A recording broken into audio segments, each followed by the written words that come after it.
Ještě no, to je moc.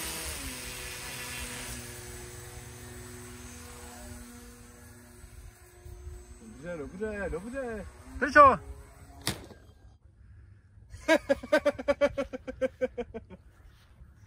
Why are we still here? Sestrojil jsem takovou menší raketu, jenomže ona nebyla tak úplně malá. Ona vážila asi kilogram a létala rychlostí 80 km za hodinu. Takže si umíte představit, co by se stalo, kdybych s tím někam narazil. Naštěstí se ta stíhačka rozbila a já už s ní nemusím nic natáčet. Objednal jsem si z Číny nový motor pro dron, který měl být rychlejší, z Banggood. Jenomže když jsem ten motor zapojil, začalo to dýmit. Takže jdu se podívat, ať mě vrátí peníze, ale ne, vy musíte natočit evidenci, dobrý, jdu natočit video, dám to na YouTube, pošlu jim to, ať mě vrátí peníze, ať mě vrátí těch $20. Víte, co mě odepsali? Děkujeme, prověříme. A já, OK. Týden uběh, nic, 14 dní, poslal jsem znova, další report, další tiket, vraťte mě peníze, zase nic. Poslal jsem to ještě 2krát a nikdy mi nic od nich nepřišlo, jenom tenhle vadný motor a to bylo všechno, takže Banggood shoutout. Zkusil jsem na něj přidělat GoPro, no samozřejmě GoPro moc těžký, nebo já jsem idiot a dal jsem ho moc dopředu, no. Co následovalo? Posekala mě asi při 3. startu vrtule. Zorgon versus vrtule 0-1. Kámoš říká, že se mám napálit do hlavy. Že by to za to stálo. Mám ho poslechnout. Čau, já jsem Steve O. Šambaramba, bomba, šamba. Já musím jednou proletět po tím tunelem. Čau, já jsem Steve O a tohle je nálet na hlavu. Tohle je seber mi čepice letadlem. Tak dělej, dej si tu švestku na hlavu. Co mě točíš? Co kameruješ, buzera? Mezitím, co já jsem si teda lítal s tímhletím modílkem, tak ho viděl brácha a říkal, že by se chtěl taky proletět. Já jsem mu to samozřejmě zakázal, protože vím, jaký brácha je a vím, že by mě to hned rozbil. Ale přišel jsem na jiný nápad, to, že by si mohl postavit svůj vlastní model.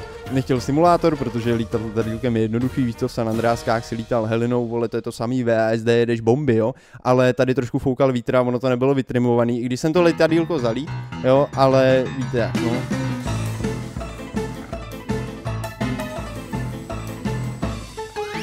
Čouma už letí na zem. Jo. Teď to je úplně jasný, vole.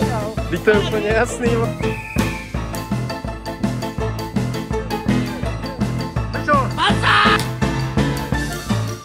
V levém dolním rohu, když zapojíš fantazii, můžeš vidět náznak střechy. Tam bydlí soused. No a jelikož v předchozím klipu si mohl vidět, že jsem na to připevnil FPV kameru, což ti dává ultimátní možnost prostě lítat kde chceš, jo, nemusíš na to vidět, tak mě nenapadlo nic lepšího, než se proletět nad mojí zahradou.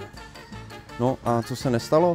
Používal jsem rádio za 1500 korun, někde 10 let staré, koupil jsem ho na Bazoši a ono tak nějak jako funguje, ale občas nefunguje, jo. Funguje třeba do 30 metrů, 5krát ti vypadne signál, dobrý, on se zase vrátí, víš co. No a já si teďka v těch brejlích letím prostě nad tou zahradou, jo, a mířím nad souseda, tam už jsem to chtěl stáčet, no ale ono to nestáčí. To je jak nezvratný osud. Ty jediný, co můžeš, je prostě koukat na to, jak ten model asi tak za 2 vteřiny napálí do cizí střechy, chytne tam lipolka, vole, a všichni schořej a já můžu jí takhle nastavit. A jediný, co s tím zmůžeš, je prostě zavřít oči, víš co?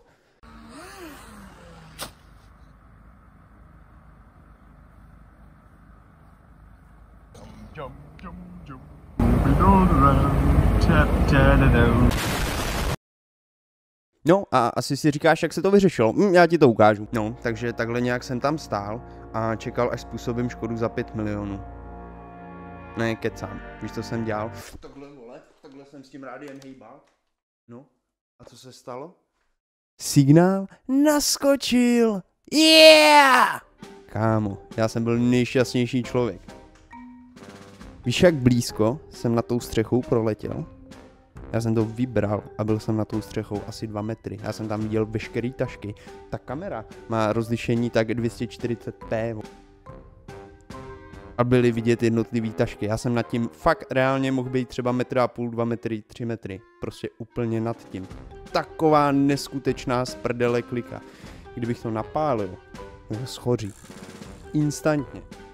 Jo, takže jsem to vybral, měl jsem tep asi 180, málem jsem dostal infarkt, ale doletěl jsem si normálně naspátek, víš to, a pak jsem na něj asi měsíc nešáhl. No nicméně brácha to havaroval po třetí a už to slepovat nechtěl, takže tomu byly pro letadýlka definitivní konec. Natáčet.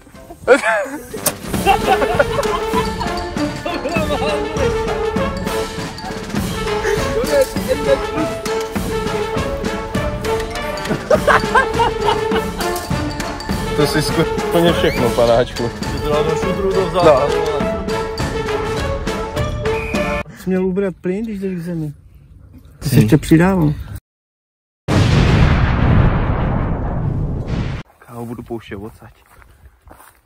Myslel jsi, že už to bylo všechno? Přesně nad tímhle polem. Letní den, 14 dní, totální sucho. Z ničeho nic přestal reagovat motor a stíhačka se střemhlav zřítila obrovskou rychlostí 70 metrů daleko do pole. Víš, co se stalo? Začalo to dýmit a já žechtla baterie. Okamžitě jsem vystartoval v kroksách, pořezal jsem si o tu pšenici nohy a víš, co jsem zjistil? Schořel jenom motor a dohořel dřív, než jsem tam stihnul doběhnout.